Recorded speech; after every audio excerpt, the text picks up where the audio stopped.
are stylish, period, poo. I have never liked those extreme makeover shows where some fashion person comes into your home and tells you how awful you have been at presenting yourself to the world. Bonjour, mes amis, and bienvenue to day 7 of my 25 days of vlogging. C'est moi, Jessie, your resident Francophile, and here on Cappuccinos and Consignment, I focus on lifestyle, travel, and finance. S'il vous plaît, take a moment to like, subscribe, and follow. Follow me over on Insta. I have a blog, and I am desperately trying to find my way on TikTok. So since I am not a holiday person, I am using these 25 days to do all sorts of things: fashion history, personal style, answering questions from mes amis about content creating, how do I make money, all of those things. So take a second and go back and look at the previous days if you have not. I do have a degree in fashion design and art history, so I feel like I have the credentials to speak about fashion history. But today I want to briefly chat about personal style. I see your comments and I make a point to reply back to every comment, but I feel that this will be best served as a vlog. And considering what I really wanted to chat about today, I don't have the bandwidth to. This will suffice. So what is personal style? It's your style, personally. And not a lot of people want to hear that. So just a bit more about my background. I have worked all over the fashion industry. I have had my own clothing line with a showroom in downtown DC. I have been an assistant buyer. I have been a personal stylist. I have been a textile designer for a really big fast fashion chain whose textile factory was once in Istanbul, Turkey. I have done it all. But the most, I'd say, challenging career throughout my fashion career was personal styling. And it is because people have very unrealistic expectations to what a personal stylist is and what you should do. And I feel like media, social media, reality shows have skewed that as well. I have never liked those extreme makeover shows where some fashion person comes into your home and tells you how awful you have been at presenting yourself to the world. Some new lighting. It was just way too bright. Where did I leave off? And some important fashion person comes into your home, humiliates you on national TV, telling you how awful of a job you have done presenting yourself to the world, and throw away all of your worldly possessions. That's a bit extreme, but throws away all of your clothes. I have always wondered, one, psychologically, how does that feel? And two, how are these people realistically 6 months later, a year later? Is it sustainable? So with personal styling, it is personal. There is no one size fit all, which is why it has been so difficult for me to find my space in this content creating world, because I am not a fashion blogger or vlogger. I am into style. Those are totally just two different entities, but it's hard for me to be placed or fit into a box because I don't do hauls. I don't do many of the things that other fashion content creators do because I am not into fashion. If you look at any of my vlogs or Insta, you see that I wear my pieces over and over and over again. One, because they're mine and I purchased them. Two, they're extremely high quality and I love what I have. And when you find your true personal style, you don't find yourself shopping for every new event that happens. I always feel that that is the sign of someone who has not curated a wardrobe that's for them. If every event you go to, you have to go out and buy a new piece. I am just not into over consuming. That's a whole other thing. We can chat about sustainability if you want to, but I feel like you should be able to shop your closet, unless of course you're getting married and you just want to buy a wedding dress. Something like that, that's fine. But I know people who every single event, they have to go out and go shopping. That's a lot. That's a whole lot. So with that, personal style, it is personal. I have yet, and I will not write one of those, the top 5, this is 10, the top 5 things every stylish woman should own. Do I think that there are staple pieces that are pretty universal? Yes. However, there are a lot of things that are not. Not everyone looks good in a little black dress. Not everyone looks good in a trench coat. So I feel that there are some fundamental pieces, but not a one size fit all. I chat about this so often, more so on Insta, with the just not falling into that overconsumption scam where every season you're being told this is in, this is out. Because if you cross-reference some of the blogs and these are big publications, I'm not referring to bloggers. If you look at some of those big publications, they have conflicting articles about what's in, what's out. So again, follow your heart. If you look at photos of me from, oh my God, almost 10 years ago, I pretty much look the same outside of my physical appearance. My style is the same. Black dress, a pop of color somewhere, high bun. I'm pretty consistent with my style because I'm comfortable. And I know the word comfortable is a naughty word in the fashion industry, but that is what I preach.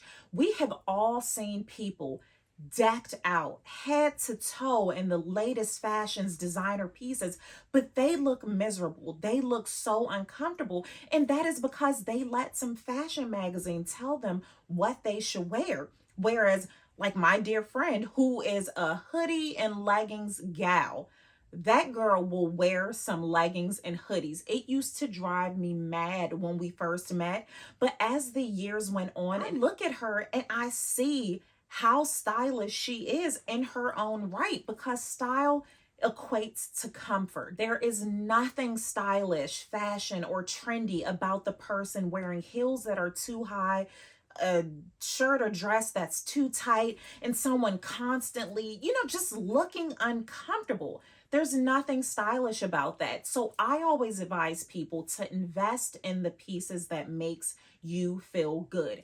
If you are a hoodie and leggings person, invest in high quality leggings. Get leggings that aren't see-through. Get a nice quality. If you want your hoodie, get a nice cashmere hoodie. Whatever it is, get the nicest quality. Denim. If you love denim, invest in a nice pair of denim that fits you well. I don't care about the skinny jeans, bootleg, bell bottom, whatever you feel comfortable in, because comfort is key. I just think back at my time working in offices. I have written about this on several blogs because that was one of the questions that I received so often when I started content creating was, you wear that to work? Because when I worked in an office, every morning I would get up at 3:30 or so that I could record an outfit of the day. And people wanted to know, do you change after you record this? Like, are you really wearing that Gucci belt, that big Louis bag? Like, are you really wearing this to work? And I couldn't understand, like, what's the problem? Why wouldn't I wear it? It's mine. I soon discovered that people weren't comfortable wearing certain things, certain places. For one, I will wear my fur to a grocery store, and that is the only place that I am going.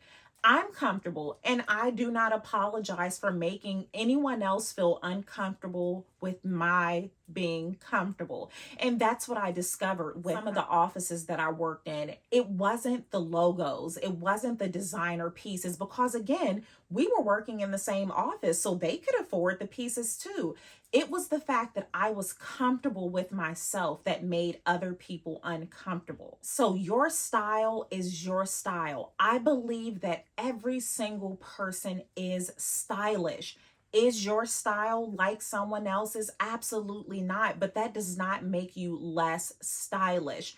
Do what makes you happy. Wear what makes you feel good, irrespective of what the trending items are. It makes me so sad when I see such cookie cutterness. Is that a word? I'm always making up words. It makes me so sad when I see that, especially on social media, because everyone wants the same thing. Everyone wants exactly what you have. Everyone wants to look like you. Instead of taking time to develop their own style, it's just so much easier for people to just copy what they see. I really, really think that contributes to overconsumption. It contributes to depression. So many of the anxiety and social emotional issues that we have here on social media. There is so much psychology behind dress. There is so much psychology and social emotional things that are triggered because of social media. And it makes me so sad. One of the things I say often is that I am so glad I knew who I was mentally, emotionally, and stylishly before I joined social media, because I would be, as my mayor would say, a lost cause. If I was trying to find my way on these internet streets, mon Dieu, it would be absolutely tragic. Stay the course, mes amis. You are stylish, period, poo. Do not let some list that's published every season, and if you look at the bottom, it's sponsored by some brand. Don't let those things dictate your style. Find what makes you comfortable and invest in that. If you are an active mom, does it really make sense for you to invest in crazy expensive designer shoes that you may or may not wear? Upgrade what you have and what you wear the most, because you will feel so much better in quality pieces that are already in your closet. If you find yourself, so here's my challenge to you all. Find something in your closet that you wear all the time, and upgrade it.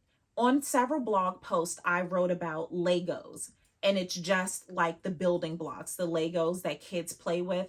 I wrote about that because it was all about upgrading your fundamental pieces. I love black.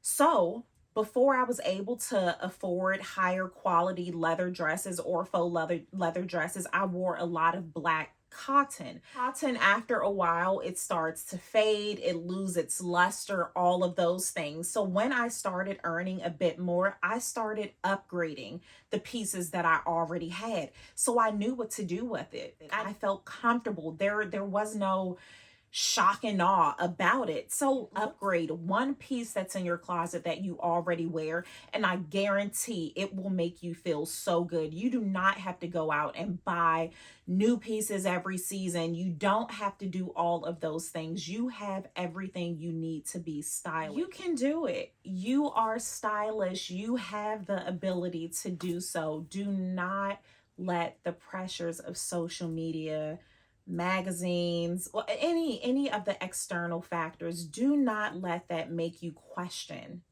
yourself. Do not. Like, that will break my heart. It really would. And find your style. Find your style. It's okay to be inspired by someone else, but find yourself, find your style, because what looks good on someone else will not always look good on you. And that is something that I have seen firsthand. There have been so many times that I have shared with a Mazami where I purchased something and it didn't look the same. Body types are different. So many variables when it comes to building your wardrobe. So make sure that you are buying pieces that suit you. Take that time to find out what it is that makes you comfortable and invest in that. I hope that this helped. If you have any additional questions about personal style, about cultivating your personal style, because you already have it, leave me a comment below.